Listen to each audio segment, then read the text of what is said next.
Joe Hildebrand is here. Hello, Good evening. Hello, great man. Hello. Well, very good. The carryover champ is Bronwyn Bishop. We know she's here. Sorry, pal, it's just the way it is. I know. Now, before we get to other events that have dominated the news today, I don't program this show based off what everyone else is talking about. I like to focus on what matters the most. So let's get to the attempt to gaslight the Australian people that the Prime Minister is involved in. The Labor Party is clearly trying to troll the coalition and its supporters that everything will be worse under Dutton. Help me out here, Joe. If you are aware at all of some of the inner thinkings about this, Kos Samaras, who is, of course, the bloke in charge of Redbridge, we have him and his team on Sunday nights with Michael Kroger in a thing we're going to do every week up until the election called State of the Race, which is we're really getting deep. You know, we're really, as I tortured last night for you, we're counting the grains of sand on the beach, right? That's the joy. Everyone else can have the view of the beach. We're going to get right into to what's happening. His view was that this ad is not actually about trying to convince people who are soft on Labor. It's actually about convincing Labor supporters to lock in behind, and once you lock your base in, then you go off to fight. But I just think anyone who's kind of paying half attention and seeing that ad somewhere, and there's been a lot of talk of it in the past week, are going to go, worse under the other bloke. It is worse under you.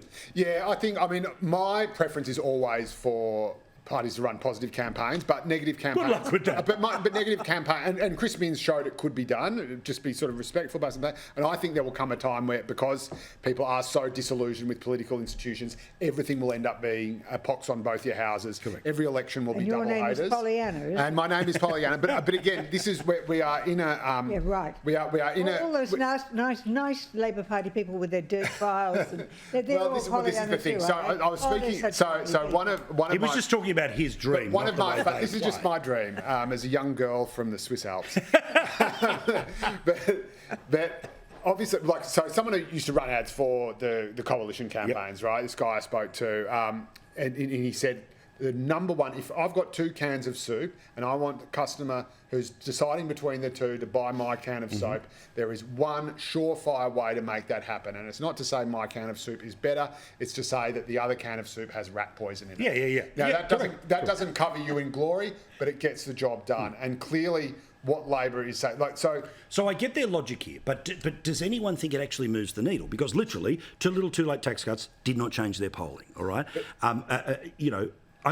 one interest rate cut, which we all hope happens, is not going to reverse the cumulative effect right. But what they're doing of the past 3 years. But what they're doing is pretty much kind of as you've been saying, which is they know obviously that people are doing it tough. They know that people are largely blaming it for them. So we're saying, we know we've given you rat poison, but this guy's going to give you double rat poison. So ideally, what you would say, and what I would prefer is that we know it's been really, really tough, but things will get better. They are getting better, and here's how, right? But they know that nobody believes that, so they just say, yes, we know things are tough, but they will be even worse under Dutton. Because Bronwyn, so it's a double negative. Yeah, because Bronwyn, I think part of their deep thinking, 4D chess, genius conversations around the lazy Susan, as it is for the Labor Party, although I do love my lemon chicken, no question.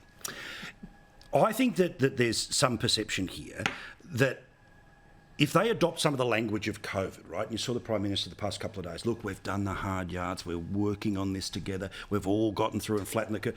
No, like bugger you. That's what gave us the crisis in the first place. He's got 3 pay rises. Yes. He's got 3 pay rises and enough rental cash coming through that he buys the clifftop mansion, while anyone on a mortgage of $500,000 has had to fine $14,000 in the past 3 years. They are not going to forgive him for that. No, but Labor's very good at pushing their message, so what's your retort about how your side should be fighting back? Because it feels to me like they're not.